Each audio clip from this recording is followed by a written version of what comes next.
Из прошлых выпусков вы узнали, что же такое бронхиальная астма и невротический кашель. Вы узнали, как формируется механизм болезни. В этом выпуске я вам расскажу о том, кто же подвержен больше всего подобным проблемам. Это непростая личность. Это человек с определенным генетическим набором, то есть тем, что ему досталось от предков. Но генетического набора для понимания, что это за личность, немножко мало, потому что в эту ситуацию вплетаются такие тяжелые моменты, как воспитание, как формирование правильного или, в нашем случае, неправильного восприятия себя и окружающей среды. Суть особенностей воспитания сводится не только к тому, чтобы привить определенные навыки по самообеспечению, но и привить навыки, позволяющие человеку правильно взаимодействовать с окружающей средой, правильно понимать, что происходит, оценивать и вот в этой понятийно-оценочной схеме простраивать свою форму поведения. Иными словами, ребенок приходит в этот мир с тем генетическим набором, который ему передали его родители. В этот генетический набор, кроме внешности, входят такие особенности, как характерологические черты и особенности темперамента. А вот дальше происходит самое интересное. Этот же самый набор, назовем его так, генов, свойств и качеств попадает в определенные условия. Его начинают воспитывать, его начинают тренировать. Ему рассказывают о том, что его ждет в жизни, его пытаются предостеречь, его пытаются спасти и, возможно, тем самым привить определенную форму поведения, которая в перспективе способствует развитию неправильных состояний, например, бронхиальной астмы и невротического кашля. Основной характерологической чертой такого человека, конечно, будет являться тревожность. С тревожностью можно бороться по-разному, но у ребенка есть ровно один маленький механизм. Как побороть тревожность? Это привлечь к себе внимание. Криком, плачем, любым способом он, привлекая это внимание, обеспечивает себе окружающее. Это внимание позволяет ему чувствовать себя спокойнее, увереннее и защищеннее.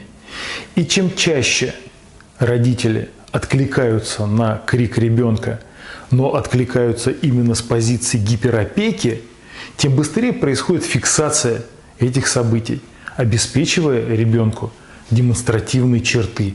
Он должен находиться внутри, и для этого нужно себя определенным образом вести, удерживая внимание окружающих, получая заботу, уверенность и покой. Естественно, чрезмерное внимание к ребенку обеспечивает ту самую фиксацию, которая позволяет взаимодействовать. И внимание родителей сопровождается, естественно, медицинскими процедурами, какими-то движениями, какими-то консультациями. И это формирует вторую важную и значимую черту – это ипохондрия, так называемая, это поиск болезни. Но для нарушения дыхания характерен очень специфический поиск болезни.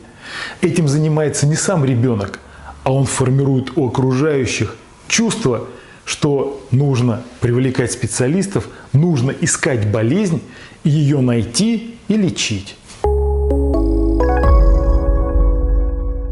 Ребенок растет опасливым, тревожным и боязливым, особенно с точки зрения выражения собственных эмоций.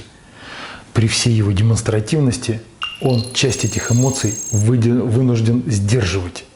И сдерживать он их может одним единственным способом – задерживая дыхание. В этот момент формируется основная психологическая проблема, суть которой сводится к непониманию, к желанию высказать что-то и страху, сдерживанию этого. Вот такая дуальность формирования вдоха и выдоха одновременно приводит к тем самым проблемам.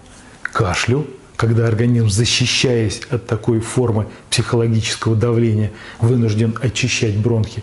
И бронхиальной астмы, как неком следствии этого процесса.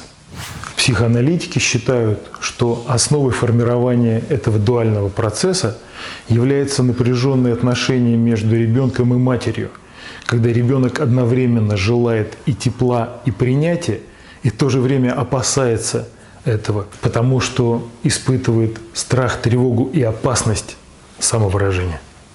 Иными словами, мы наблюдаем специфические качели.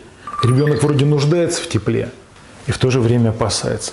Он хочет принятия и в то же время не уверен. Он стремится к матери, но боится выражать свои собственные эмоции. Вот в этих качелях и формируется проблема. Из этого выпуска вы узнали, кто же подвержен таким серьезным проблемам с системой дыхания, как бронхиальная астма и невротический кашель. В следующем выпуске я вам расскажу о том, чем же опасна эта ситуация. Смотрите, слушайте и думайте.